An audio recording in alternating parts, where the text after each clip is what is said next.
রাজ্যে ছিল রাজা। রাজার ভারী অসুখ। ডাক্তার, বদ্যি, হাকিম, কবিরাজ সব দলে দলে আসে আর দলে দলে ফিরে যায়। অসুখটা যে কি তাও কেউ বলতে পারে না। অসুখ সারাতেই পারে না। সারাবে কি করে? অসুখ তো তার আর সত্যিকারের নয়।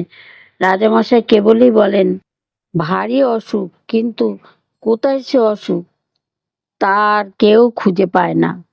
কত রকম কত ওষুধ রাজা মশাই খেয়ে দেখলেন, কিছুতেই কিছু হলো না। মাথায় বরফ দেওয়া হলো, পেটে সেক দেওয়া হলো, কিন্তু অসুখের কোনো কিনারাই হলো না। তখন রাজামশাই গেলেন ক্ষেপে।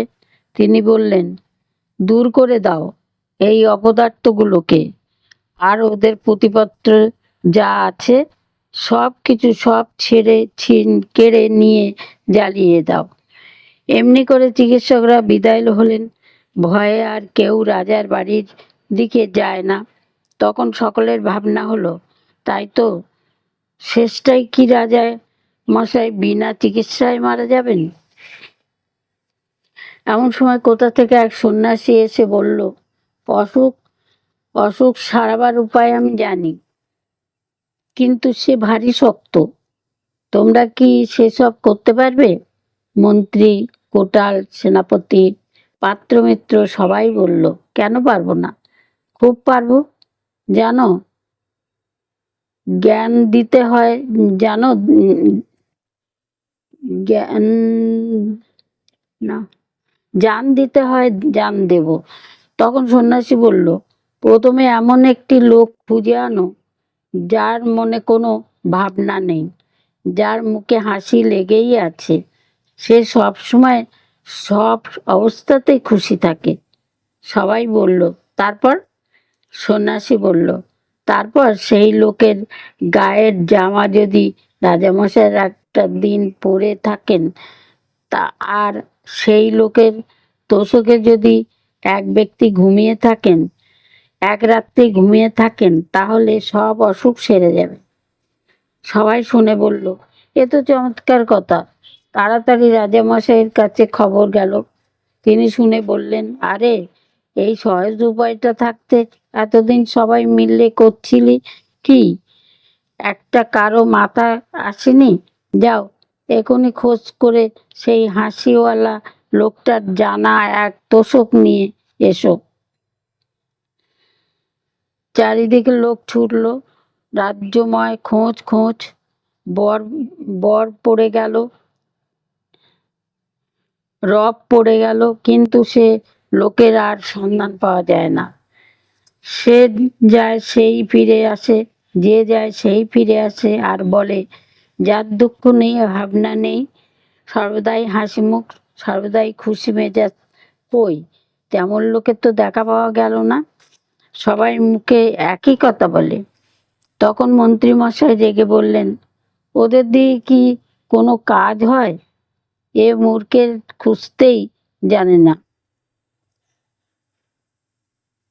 এ মূর্খরা খুঁজতেই জানে না। এই বলে তিনি নিজেই বেরোলেন সেই অজানা লোকের খোঁজ করতে। বাজারের কাছে মস্ত এক দালানের সামনে তিনি দেখলেন মেলা লোক জমে গিয়েছে, আর এক বুড়ো শেঠজি হাসি মুখে তাদের ঢাল, ঢোল, পয়সা আর কাপড় দান করছে। মন্ত্রী ভাবলেন, বাহ, এই লোকটাকে তো বেশি হাসি খুশি দেখাচ্ছে, ওর তো অনেক টাকা পয়সা আছে দেখছি, তাহলে আর ওর দুঃখই বা কিসের, ভাবনাই বা কিসের? ওরই একটা জামা আর তোষকে নিয়ে নেওয়া যাক। মন্ত্রীমশাই এই রকম ভাবছেন, ঠিক সেই সময় একটা ভিখারি করেছে কি, ভিক্ষা নিয়ে শেঠজিকে সেলাম না করেই চলে যাচ্ছে।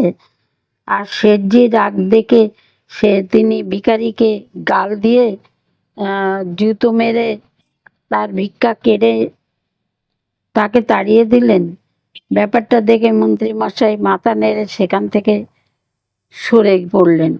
তারপর নদীর ধারে এক জায়গায় তিনি দেখলেন একটা লোক ভারী মজায় ভঙ্গি করে নানান রকম হাসি গান করছে। তাই শুনে চারিদিকে লোকেরা হো হো করে হাসছে। মানুষ যে এত রকম হাসির ভঙ্গি করতে পারে তা মন্ত্রীমশাইয়ের জানা ছিল না। তিনি লোকটার গান শুনে আর তামাশা দেখে একেবারে হেসে অস্থির হয়ে উঠলেন, আর ভাবলেন, এমন আমোদে লোকটা থাকতে কিনা আমার লোকগুলো সব হতাশ হয়ে ফিরে যায়। তিনি পাশের একটি লোককে জিজ্ঞেস করলেন, এই লোকটা কে হে? হে বললে, ও ও হচ্ছে গোবরা মাতাল। এখন দেখছেন কেমন খোশ মেজাজে আছে, কিন্তু সন্ধ্যা হলেই ওর মাতলামি, চেঁচামেচি আর উৎপাত শুরু হয়।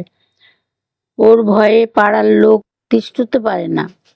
শুনে মন্ত্রীমশাই গম্ভীর হয়ে আবার চললেন সেই লোকটির সন্ধানে। সারাদিন খুঁজে খুঁজে মন্ত্রীমশাই সন্ধ্যার সময় বাড়ি ফিরলেন, কিন্তু সে লোকের সন্ধান কোথাও মিলল না। এমনি করে দিনের পর দিন তিনি খোঁজ করেন, আর দিনের পর দিন হতাশ হয়ে বাড়ি ফিরেন। তার উৎসাহে প্রায় ফুরিয়ে এসেছে। এমন সময় হঠাৎ এক গাছতলায় তিনি একটা পাগলা গোছের বুড়ো লোকের দেখা পেলেন। লোকটার মাথায় ভরা চুল, মুখ ভরা দাড়ি, সমস্ত শরীর শুকিয়ে দড়ি হয়ে গিয়েছে। মন্ত্রী বললেন, তুমি এত হাসছো কেন? সে বলল, হাসবো না? পৃথিবী বনবন করে ঘুরছে, গাছের পাতা সরে সরে যাচ্ছে, মাঠে মাঠে ঘাস গজাচ্ছে, রোদ উঠছে, বৃষ্টি পড়ছে, পাখিরা গাছে এসে বসছে, আবার সব উড়ে যাচ্ছে। এসব চোখের সামনে দেখছি আর হাসি পাচ্ছে।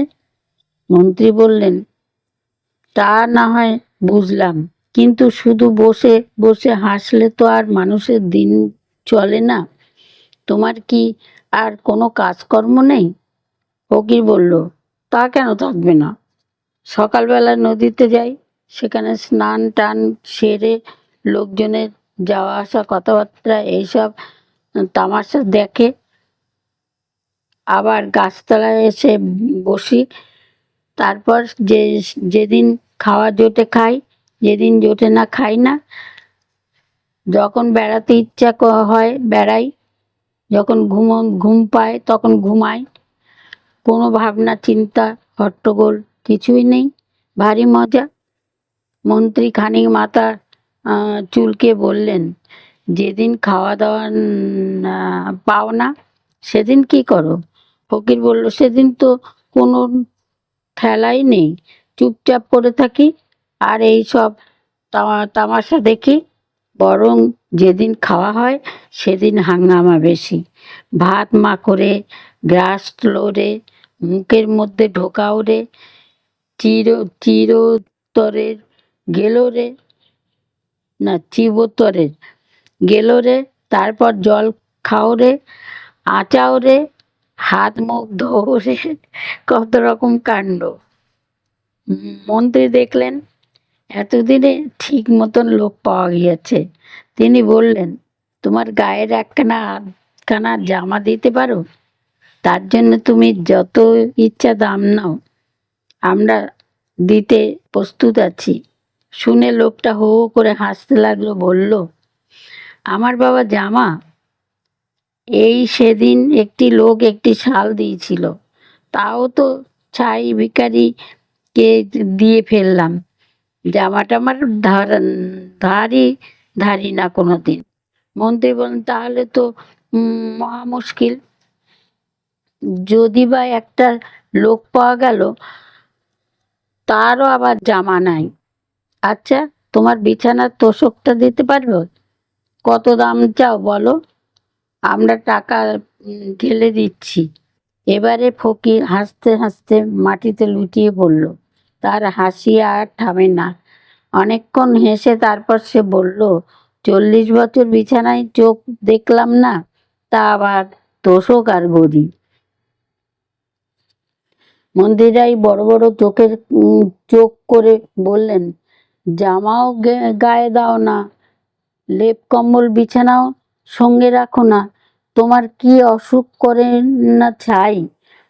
ফকির বলল, অসুখ আবার কি? অসুখ টসুখ ওসব আমি বিশ্বাস করি না। যারা কেবল অসুখ ও অসুখ ভাবে তাদেরই খালি অসুখ করে। এই বলে ফকির আবার গাছে হেলান দিয়ে ঠ্যাং মেলিয়ে খুব হাসতে লাগলো। মন্ত্রীমশাই হতাশ হয়ে বাড়ি ফিরলেন। রাজার কাছে খবর গেল। রাজা মন্ত্রীকে ডেকে পাঠালেন। তার কাছে সব শুনলেন। শুনে মন্ত্রীমশাইকে বিদায় দিলেন। আবার সবাই ভাবতে বলল, এখন এখন উপায় কি হবে? চিকিৎসা হলো না, অনেক কষ্টে যা একটা উপায় পাওয়া গেল সেটাও গেল ফসকে। সবাই বসে বসে ওর মুখের দিকে চায়, দীর্ঘশ্বাস ফেলে আর বলে, না, আর তো বাঁচার উপায় দেখছি না। ওদিকে রাজামশাই ভাবতে বসেছেন, আমি থাকি সবসময় রাজার হালে, ভালো ভালো জিনিস খাই, কিন্তু কিছু অভাব নাই। লোকেরা সবসময় তোয়াজ করছেই, আমার হলো অসুখ। আর ওই হতভাগা ফকির, যার চাল চুলো কিছুই নেই, জামা নেই, কম্বল নেই, গাছতলায় পড়ে থাকে, যা পায় তাই খায়, কি না বলে, অসুখ টসুখ কিছুই মানে না। সে ফকির হয়ে অসুখ উড়িয়ে দিতে পারলো, আর আমি রাজা হয়ে পারবো না? তার পরের দিনই রাজা ঘুম থেকে উঠে পাত্র মিত্র সবাইকে ডেকে বললেন, যা হতভাগা মুখগুলো সবাই বসগে যা যা হতভাগা মুখগুলো সবাই বসগে যা, তোরা কেউ কিছু করতে পারলি না। এখন এই দেখ, আমার অসুখ আমি নিজেই সারিয়ে দিয়েছি। আজ থেকে আমার সবাই গিয়ে বসবো, আর যেটুকু শব্দ করবে তার মাথা উড়িয়ে দেবো।